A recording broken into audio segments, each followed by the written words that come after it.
आमेन. एवढं कसं का? Praise the Lord.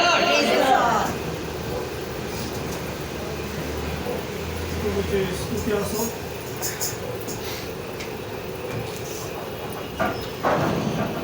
आज या सकाळच्या वेळेस मी पुन्हा आपल्या सर्वांचं प्रभू येशू ख्रिस्ताच्या नावात स्वागत करत आहे. तुम्हा सर्वांना प्रभू येशू ख्रिस्ताच्या नावाने सलाम. आज या सकाळच्या वेळेस आपण ते बापाला मान्य होईल अशी आराधना, अशी उपासना आपण केली आहे. मागील आठवड्यामध्ये किती जण पावसात भिजले? पावसात किती जण भिजले? फक्त एकच, दोन, तीन. आणि आजारी किती जण पडले?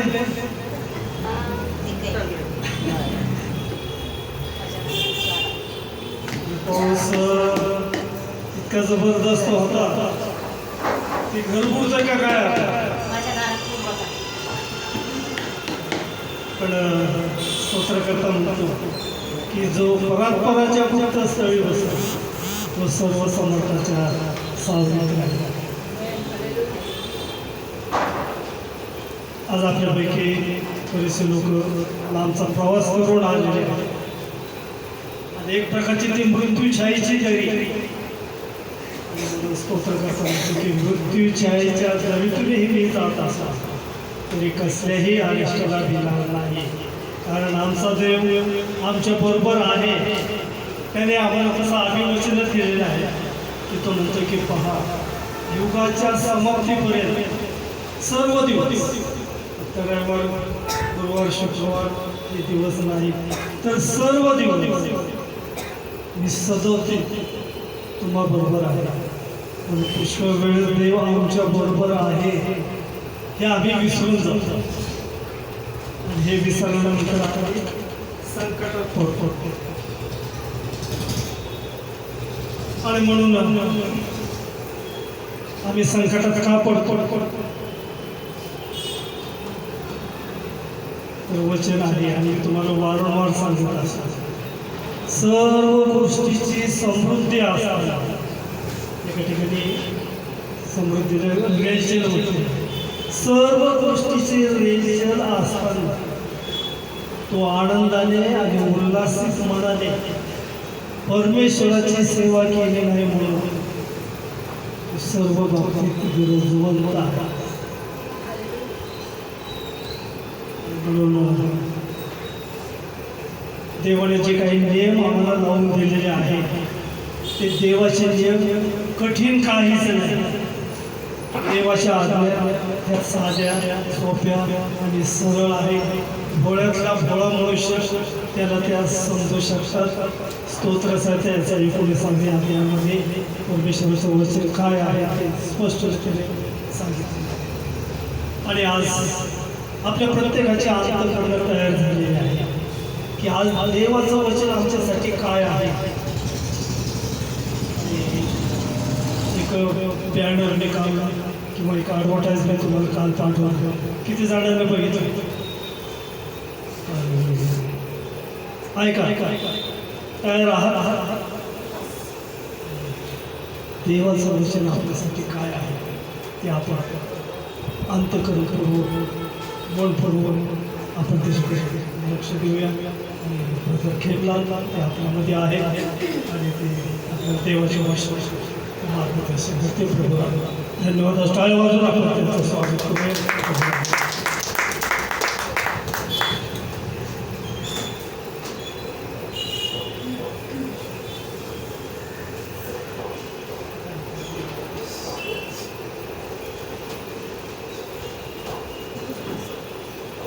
Hallelujah, praise the Lord.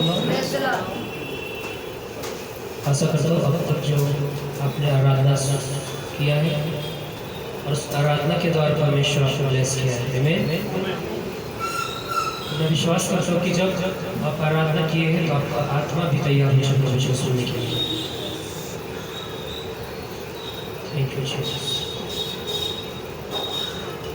अगर हम अपनी जगह पे 2 मिनट के लिए अगर खड़े हो सकते हैं तो मैं चाहूँगा कि आप खड़े हो जाए। Thank you Jesus, hallelujah. खड़े होने से पहले मैं आपको एक बात बताना चाहता हूँ कि आप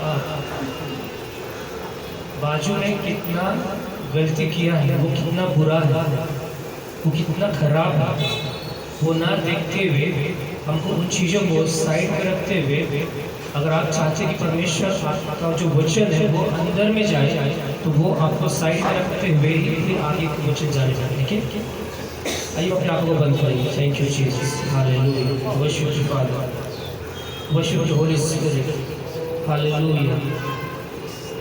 पाप क्षमा के निश्चय को पाना होगा, स्वर्ग में जगह हमें पाना होगा। पाप क्षमा के निश्चय को पाना होगा, स्वर्ग में जगह हमें पाना होगा। यीशु देता है, आज देता है, यीशु देता है, आज देता है। इसीलिए क्रूस पर रक्त बहाया, इसीलिए क्रूस पर रक्त बहाया। पाप क्षमा के निश्चय को पाना होगा, स्वर्ग में जगह हमें पाना होगा। पाप क्षमा के निश्चय को पाना होगा, स्वर्ग में जगह हमें पाना होगा। यीशु देता है, आज देता है, यीशु देता है, आज देता है। इसीलिए क्रूस पर रक्त बहाया, इसीलिए क्रूस पर रक्त बहाया। प्रभु हम आपका धन्यवाद करते हैं परमेश्वर। प्रभु आज इस सुबह परमेश्वर पिता हम आपसे विनती और प्रार्थना करते प्रभु हमारे पापों को स्मरण करें। प्रभु हमको आप ही है परमेश्वर, मनुष्य जगत में पापी करता और पापी है कहना है परमेश्वर। प्रभु आज हम आपसे विनती करते कि हमारे पापों को क्षमा कीजिए कि परमेश्वर जब आपके वचन में जाएंगे प्रभु उससे पहले अगर वचन कहता है अपने पापों को अगर अंगीकार नहीं करेंगे तो वो वचन हमारे जीवन में सफलतापूर्वक नहीं काम करेगा। हालेलुया। प्रभु भी विनती करता हूँ आपसे, अगर हमें स्वर्ग राज्य में जाना है प्रभु तो हमें पापों को क्षमा करना। प्रभु मैं विनती करता हूँ अगर मेरे दिल मेरे द्वारा परमेश्वर के साथ किसी का हृदय दुखाया गया है, मेरे बोलने के द्वारा किसी का मन ठेस लगा गया है तो प्रभु मैं वचन में जाने से पहले आपसे विनती करता हूँ कि आप मुझे क्षमा कीजिए। क्योंकि परमेश्वर जब वचन बोले प्रभु तो मैं वचन को समझ पाऊँ परमेश्वर और वो वचन मेरे हृदय में बैठने पाए परमेश्वर। प्रभु मैं प्रार्थना करता हूँ खुद आप आज हर एक के पाप को क्षमा करो। मैं आपका धन्यवाद करता हूँ। पवित्र आत्मा ये हर एक का मार्गदर्शन कीजिए। मेरी जुबानों में मैं आपके हाथों में सौंपता हूँ। पवित्र आत्मा आप मेरे बीच में से मैं आपका धन्यवाद सारा आदर मैं देता हूँ। प्रार्थना यीशु के नाम से आमीन आमीन आमीन। Thank you Jesus.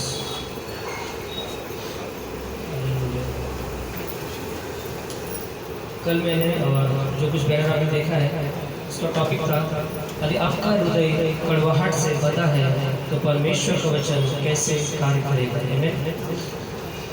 हम हर दिन हर विषय में बात करते हैं, आत्मा में बढ़ते हैं, अभिषेक में बढ़ते हैं, सब कुछ आपके पास है, बुद्धि है, ज्ञान है, सब कुछ है, पर पाप क्षमा करने का ताकत है। अगर आप किसी के पाप को क्षमा नहीं करते हैं तो आप स्वर्ग का दरवाजा नहीं खोल सकते। आज का जो टॉपिक है वो बहुत इम्पोर्टेंट है क्योंकि आज यही ना होने के कारण बाइबल का वचन हमारे हृदय में नहीं जाता, हृदय में नहीं जाने के कारण वो जड़ नहीं बदलता। तो वचन में जाने से पहले मैं आपसे विनती करूंगा कि जो आपके बाजू में बैठे हैं उनसे कहे अगर मेरे द्वारा आपका दिल दुखाया गया तो मुझे क्षमा करें। क्योंकि आप जब तक अपने आप को क्षमा अंगीकार नहीं करेंगे परमेश्वर का वचन आपके जीवन में उस रीति से काम नहीं करेगा जिस रीति से परमेश्वर आपको चाहता है। हो सकता है आपने मुझे कई बार कहीं कुछ बोलते हुए गलत सुने देंगे या कुछ ऐसे बातों में गलत सुने देंगे, लेकिन जब हम परमेश्वर की खबर ना दें तो उन चीज़ों को ना देखें। अगर आप उन चीज़ों को देखेंगे तो आप क्या करेंगे, वचन जो है आप उससे ज़्यादा महत्व आप मुझे देने लगेंगे, और वचन आप नहीं सुनेंगे बल्कि आप मुझे देखेंगे केवल। इसीलिए वचन के ऊपर ध्यान दें, और वचन क्या कहते हैं उसके ऊपर। आज क्या है, बहुत सारे लोग बाइबल पढ़ते, प्रार्थना करते, सभा में जाते हैं, फिर भी उनका जीवन परिवर्तन दिखाई नहीं देता है। इसका एक बड़ा कारण यह हो सकता है कि उनका हृदय अभी भी ना क्षमा करने वाला, पुराने दुख को आज भी वो याद करते हैं, और परमेश्वर के लिए वो चाहते हैं कि हम आगे कैसे बढ़ें। अगर आपके दिल में किसी का प्रति बुराई है, बोझ है, पाप है, तो आप परमेश्वर के वचन को उस रीति से नहीं ग्रहण कर सकते जैसे आपको करना चाहिए। आपको अगर परमेश्वर के वचन को ग्रहण करना है तो आपको पाप के जो आपको दिल दुखाया गया है, कोई बोला है, तो उससे आप क्षमा करें, और क्षमा करने के बाद आप आगे बढ़ें। तो परमेश्वर का वचन वो आपके लिए जीवित होगा, और जीवित बन के वो आपके जीवन में काम करेगा।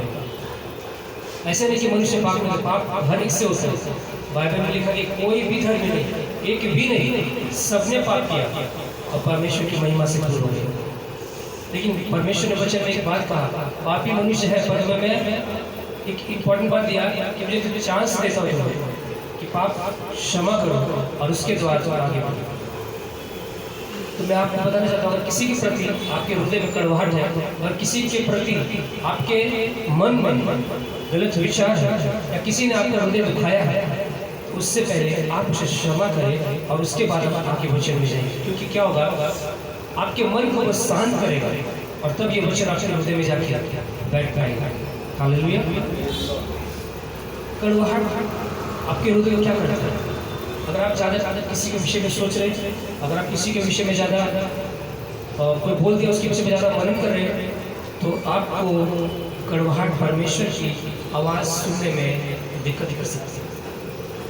क्योंकि जब भी आप प्रार्थना में बैठेंगे, आँख बंद करते ही आपका वो जो दुश्मन है, जो आपका विरोधी है, वो आपके सामने दिखेगा, और उसके विषय में आप बात करेंगे बैठ के। प्रार्थना में बैठे और आपका मन कहीं और है, और जब परमेश्वर चाहते हैं कि मैं तुझसे बात करूं, तो परमेश्वर का आज आप सुन नहीं पाएंगे। इसका कारण ये है कि आप परमेश्वर की आवाज़ को ना सुनने की वजह यही है कि आप जो दूसरे ने आपको तकलीफ दिया है, आप उसके विषय में ज़्यादा मनन करें, क्योंकि आपने उसे क्षमा नहीं किया। जब आपका हृदय क्रोध से भर जाता है, तो जो परमेश्वर का वचन है वो आपके अंदर नहीं रहेगा। आइए निकालेंगे वचन, और याकूब एक उसका 22 वचन। Thank you Jesus.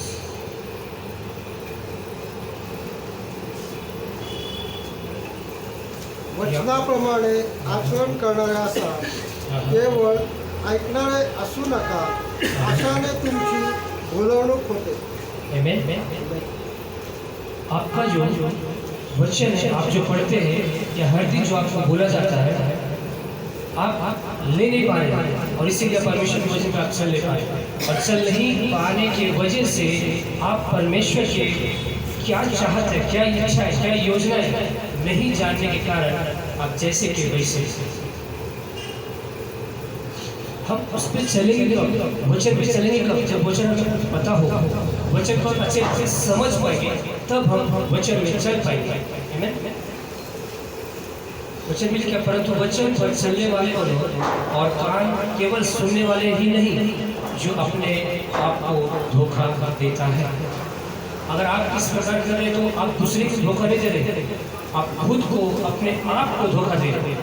क्योंकि वचन आपको बताया जा रहा है, आप वचन स्वीकार नहीं कर रहे, और स्वीकार नहीं कर रहे तो कई बार आप आगे जाके फंस जाते हैं। मुझसे भी गलतियाँ होती है, और मैं उस गलतियों को क्या करता हूँ, रिपीट नहीं करता हूँ, उसे क्या करता हूँ, छोड़ता हूँ, कोशिश करता हूँ कि उसे भूलने की चाहत करता हूँ। कि उन चीज़ों गलती मनुष्य हर बार होता है, पर उस चीज़ों को मैं चाहत करता हूँ कि भूलूँ उसे। और अगर ऐसा नहीं करूँगा मैं, तो मैं किसी एक स्थान पे नहीं टिक सकूँगा। अगर मुझे मेरे घर वाले ने कुछ बोला है मुझे, तो मैं क्या करूँगा, उस चीज़ों को मैं पकड़ते रह बैठूँगा, 1 घंटे 2 घंटे 4 घंटे उसको मैं छोड़ने की कोशिश करूँगा। क्यों? बाइबल में लिखा है शाम ढलने से पहले अपने अपराधों को, बुराइयों को, कड़वाहटों को क्षमा करो, तो परमेश्वर तुझे क्षमा करेगा। दिन भर में मनुष्य गलती करता ही है, इसलिए परमेश्वर ने ऑप्शन भी दिया है। तो पहला पॉइंट है कड़वाहट परमेश्वर की आवाज सुनने में बाधा बनती है। इब्रानियों 12 उसका 15 वचन। Thank you Jesus.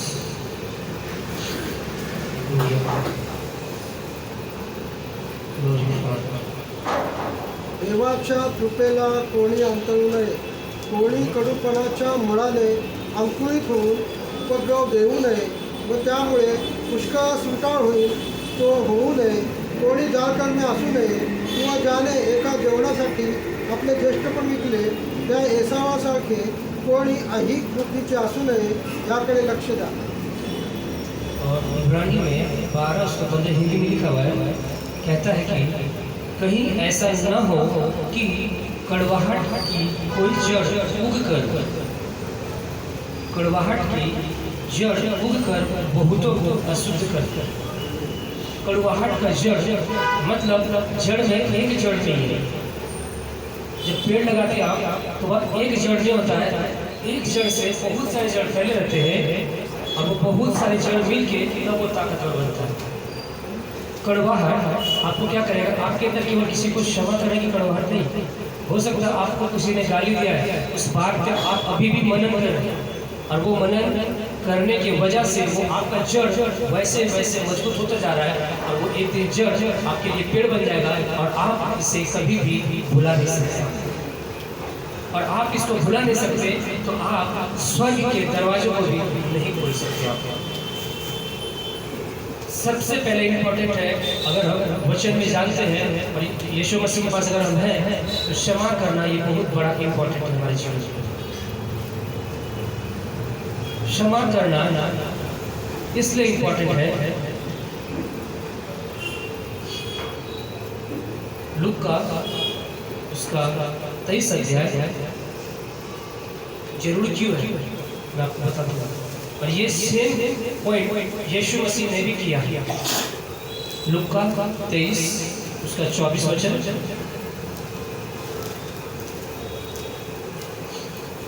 तेव्हा पिलाताने ध्यान शिक्षेसाठी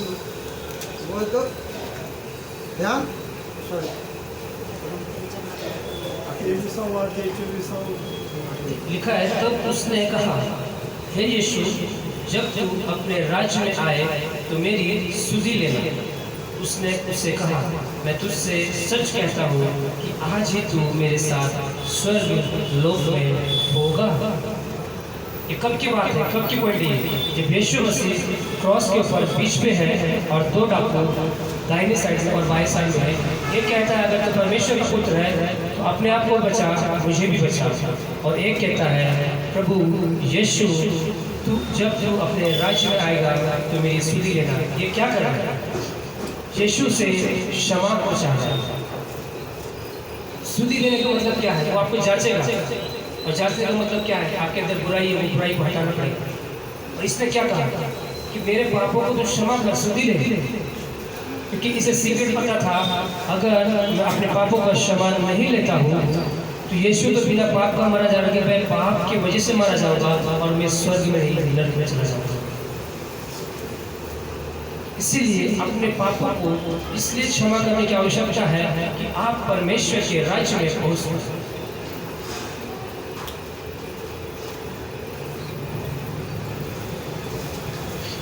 इसी प्रकार यीशु ने भी यही वचन कहा, 23 उसका 34 वचन में इसी प्रकार लिखा हुआ है। लूका 23 उसका 34। तेव्हा येशू म्हणाला, हे बाप्पा यांना क्षमा कर, कारण हे काय करीतात हे यास समजत नाही। नंतर त्यांनी चिट्ट्या टाकून त्यांची वस्त्रे वाटून घेतली। मुझे एक बात समझ में नहीं आया, यीशु परमेश्वर है, वो खुद परमेश्वर के स्वरूप में आया है, फिर उसे क्षमा करने की क्या आवश्यकता है?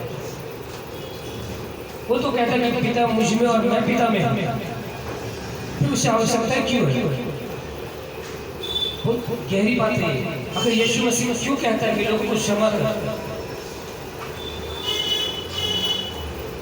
सोचिए एक बार, आपके हाथ में पूरा इस भारत का ताकत दिया गया है, तो आप किसी के सामने आप ऐसे बोल सकते हैं कि मेरी गलतियों को माफ कर?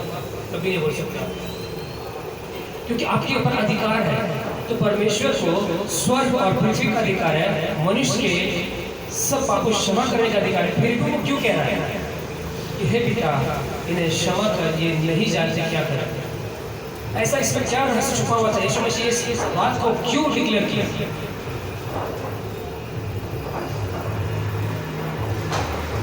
क्योंकि अगर उसे पता है मुझे पिता के राज्य में प्रवेश करना है, तो मुझे क्षमा करना बहुत जरूरी होगा। बिना क्षमा किए हुए स्वर्ग नहीं खुलती। जब यीशु इस बात को कहा और जब कहने के बाद वो जब प्राण त्याग दिया, तो स्वर्ग में क्या आया? पूरा अंधेरा छा गया पृथ्वी के ऊपर। क्योंकि स्वर्ग खुल चुकी उसके लिए। स्वर्ग खोलने का आइडिया यीशु मसीह को पता कि मैं किस रीति से स्वर्ग को खोल सकता हूँ। और ये बात इसलिए कहा कि यीशु मसीह भी लोगों के ऊपर गुस्सा किए थे। मंदिर में जब वो आराधनालय में जब लोग बैठे हुए थे, तो उनके ऊपर गुस्सा किया। यीशु को पता मैं भी गुस्सा किया, इसीलिए मुझे भी क्षमा की आवश्यकता है, और वो किसी मनुष्य से नहीं पर पिता से जरूरत है। आज अगर इस वचन को आप लेके चलेंगे तो मैं आपको बताता हूँ, आपका विरोधी कोई भी नहीं होगा, आप किसी के विरोध जाओगे, क्योंकि आपके प्रति किसी के लिए बुराई नहीं है।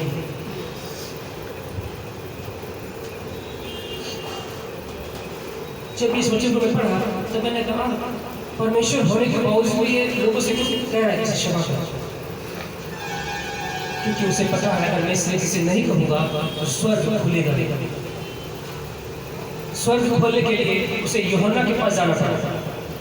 आप कभी ये ना सोचे कि आप हाई लेवल में हैं, आप हाई पोस्ट में हैं, तो आपको ये पता नहीं है कि कई बार यूहन्ना के पास आपको यूहन्ना के पास जाना पड़ेगा।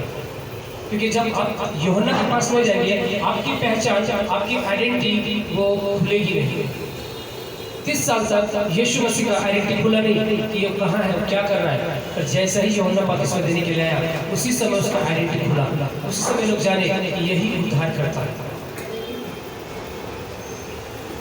आपकी पहचान खोलने के लिए आपको पता नहीं हो, किसी न किसी के पास परमेश्वर की योजना रहता है, उसके पास जाकर आप पैसा नहीं सकते।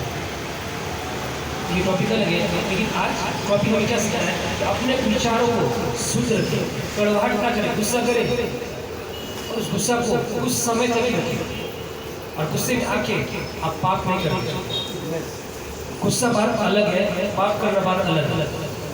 गुस्से से आप बोल दिए उस चीज़ को आप क्या करेंगे, आप उसको फिर से आप स्मरण कर रहे हैं, ये चीज़ उससे गलती हुई, आप उससे पश्चाताप करेंगे।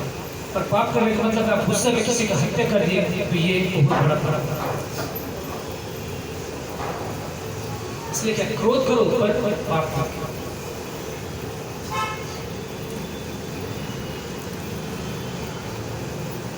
Thank you, Jesus. Hallelujah. Glory Father. क्षमा करना आत्मिक स्वतंत्रता का दरवाजा है।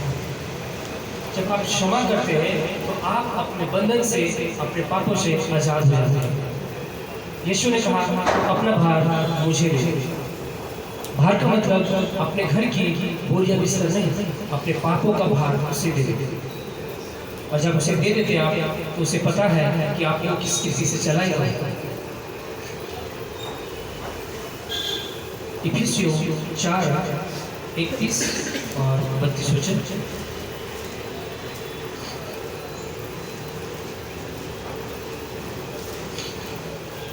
Thank you, Jesus.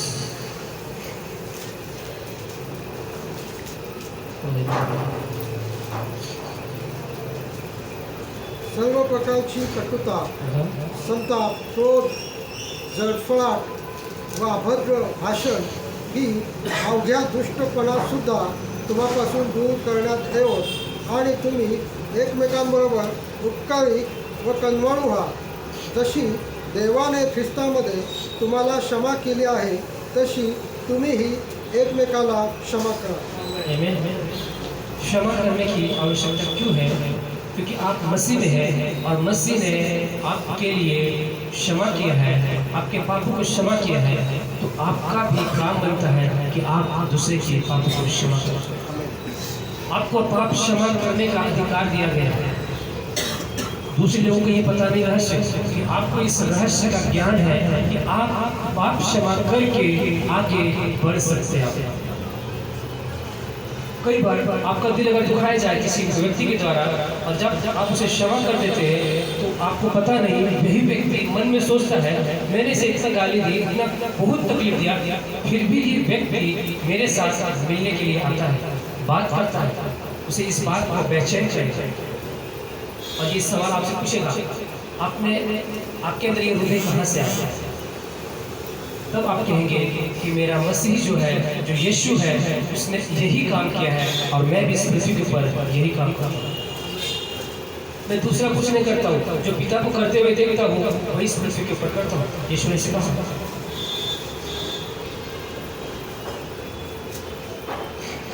आपको पता है आप स्वर्ग का दरवाजा कैसे खोल सकते हैं?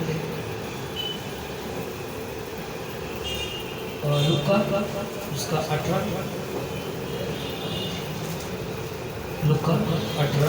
उसका 13 वचन। कितने धर्मी हैं और कितने जकातदार तो दूर उभा राहून वर स्वर्गाकडे दृष्टी लावावयासही न दसता आपल्या उरावर मारून घेऊन म्हणाला, हे देवा, मग पापी मनुष्यावर दया कर. मी तुम्हाला सांगतो, हा त्या दुसऱ्यापेक्षा निर्दोषी ठरून खाली आपल्या घरी गेला. कारण जो कोणी आपल्याला उंच करीतो तो नीच केला जाईल आणि जो आपल्याला नीच करतो तो उंच केला जाईल. आमेन. दो व्यक्ति हैं, एक ज़्यादा पवित्र अपने को बताता है और एक है जो अपने आप को पापी साबित करता है. तो अगर मैं किसी स्थान पे जाऊँ और मैं कहूँ कि मैं बहुत शुद्ध और बहुत पवित्र हूँ, तो सामने वाले लोगों को समझ में आ जाएगा ये उल्टा ज़्यादा पापी है. क्यों आपको बताता हूँ.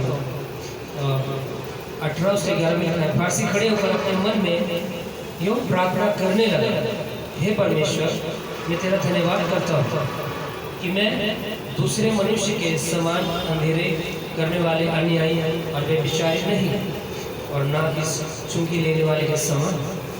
मैं सप्ताह में 2 बार उपवास करता हूँ. मैं अपनी सब कमाई का 10वां अंश भी देता हूँ.